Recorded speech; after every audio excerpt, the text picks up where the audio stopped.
अरे थोड़ा आराम से करा। ठीक बा माई। ए बबनी, तनी भाभी के फोन लगाता।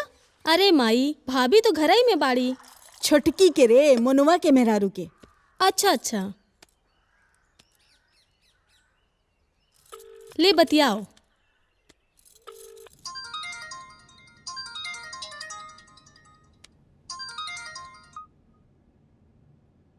जी माँ जी, प्रणाम। खुश रहा बबनी। और सब घर में मजे में बानू? जी माँ जी, सब ठीक बा माँ जी। अच्छा तनी सुना, तनी खाए पिए के ध्यान रखिया।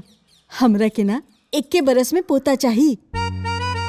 आमा जी रोन खूब बतियाइले, बेचारी लाजे काट हो गई हुई। चुप रहा। खाना देबू। हाँ दुल्हन। ले आओ। हाँ एजे सब मजे में बा। खा खा। हाँ। अरे मनुआ, खाए। एजा बैठ, ले फोन पे बतिया। की हो? अन्नू भाभी।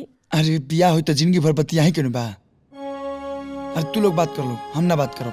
बताई, आजकल के लड़का सन के बियाह सेट होते ही पगला एक तरह से बतियाव खाती, और यहाँ के देखी कोनो इंटरेस्ट नहीं है। अरे सब कोई फोन में बतियावेला तो जरूरत है कि हम भाई बतियाई। अब तू ही समझावो भैया, ए लोग के लगे दोसर कोनो बातें नहीं के बतियावे खातिर। अच्छा दुल्हन, फोन रखा था, तनी हम ये लोग से बतिया ली। जी माँ जी, प्रणाम।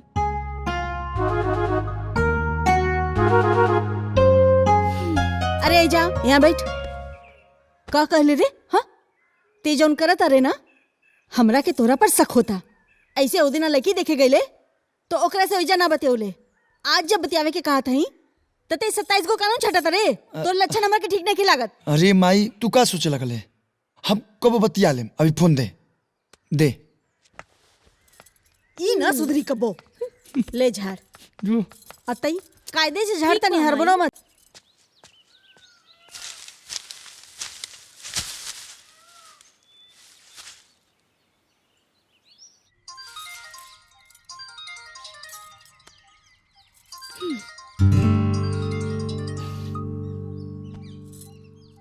हाँ बोली। सुनो ना, बड़ा भेंट करे के मन करता। लेकिन अभी हमार मन नहीं के करत। अरे ऐसे कहाँ बात करता रू? माँ जी जब बतियावे के कहले रही तो रउआ कहनी है कि का बतियावे के बा, तो अब काहे फोन कैनी है? हाँ तो सबका सामने का बतियाई थी? काहे? हम राउर होखे वाला मेहरारू है ना, बतियावे में लाज काहे लागा था?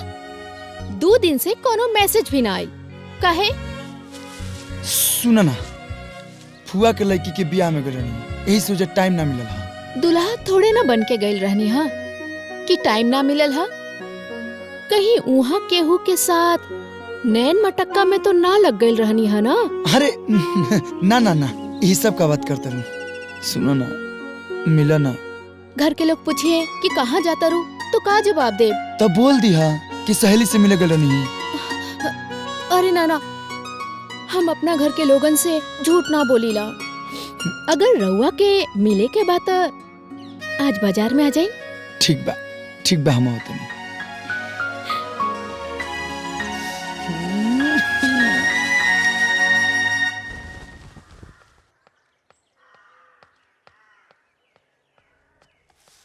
बाबूजी चाय।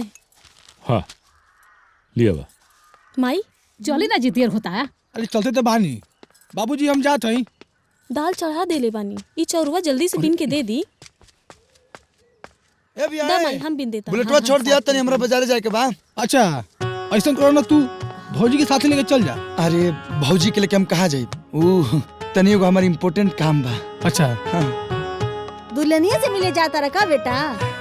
ए माई, हमरा के कोनो और दोसर काम बा कि ना? हमेशा दुल्हनिया दुल्हनिया दुल्हनिया करत हेलू। अच्छा तो कचहरी जात बाड़ा का? खेत दिखवाए के हो हैं? अरे बाबूजी छोड़ी ना, अब इनकर बियाह होता, तनी समझी ना। देखा लो, घर में सबसे छोट बिया लेकिन सबसे ज्यादा समझदार बिया। ए बुच्ची, तनी बढ़िया ड्यूटी निकाल के रखता, हम आओ तनी। ठीक बा भैया, निकाल के रखा तानी। मारेंगे, गमकाएंगे और शान से जाएंगे। ओके गाइस, हम चले रेडी होने। चलो। ए मोनू कमाई, हाँ जी। ये लइकवा का लक्षण हमके ठीक ना बुझाता। अरे बाबूजी रुआ से मस्ती करता, टेंशन ना ली। हाँ कर लेवे द मस्ती, कर लेवे द। हाँ। जब बियाह हो जाए ना तब बतियाई उनसे। ठीक बा बाबूजी, हम चलत तानी। जा संभाल के जाए।